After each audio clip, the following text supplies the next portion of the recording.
Donc une autre vidéo sur tout ce qui va concerner la chaîne postérieure.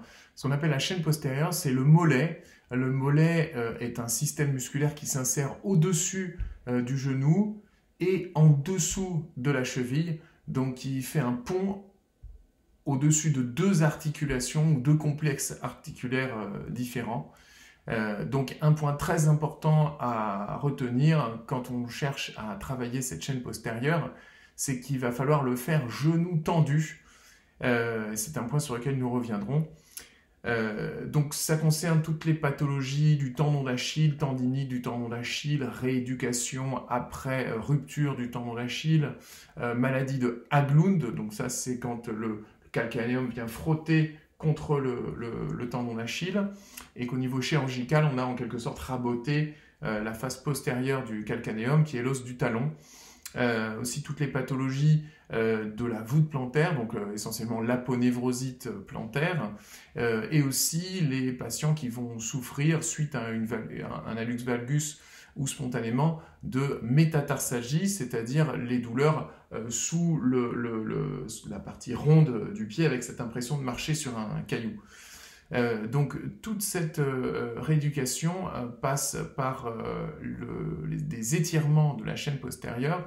Et je le redis, donc attention, vous devez bien penser et visualiser à la partie haute du mollet qui est ce que vous cherchez à étirer. Le tendon d'Achille lui-même ne s'étire pas, donc ça ne sert à rien de juste tirer sur sa cheville en visualisant son tendon d'Achille, en essayant de détendre son tendon d'Achille. Si le genou est fléchi, ça ne fonctionne pas.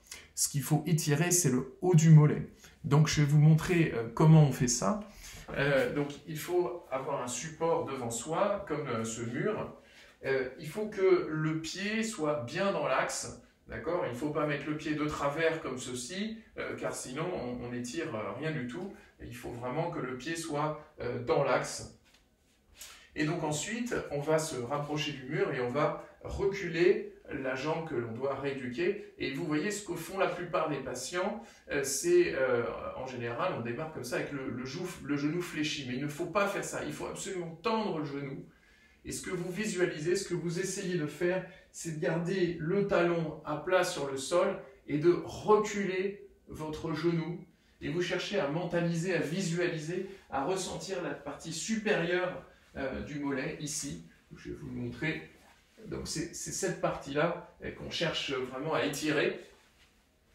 Et donc ce qu'on cherche à faire, c'est faire cet étirement. Et on va ressentir une sorte de douleur, comme une crampe, qu'il va falloir tenir pendant quelques secondes. Donc c'est comme les postures, ça dure le temps que ça dure, ça dépend des patients, une dizaine de secondes jusqu'à 1 minute. Et quand cette crampe est bien relâchée, il faut à ce moment-là se relâcher, faire l'autre jambe aussi, voilà, et faire une série de 2 ou 3 mouvements comme ceci. Encore une fois, l'important, ce n'est pas de faire des séries de 20, 30 mouvements, mais c'est de faire des petites séries de mouvements, mais très fréquemment durant la journée.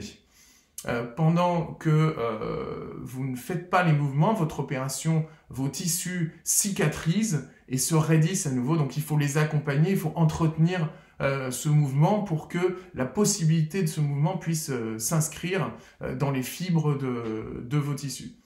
Le deuxième exercice, ça concerne le renforcement musculaire qu'on appelle un renforcement excentrique, c'est-à-dire que au lieu de se contracter pour créer un mouvement, le muscle va résister à l'étirement. Et donc c'est ce qu'on appelle le protocole de Stanich.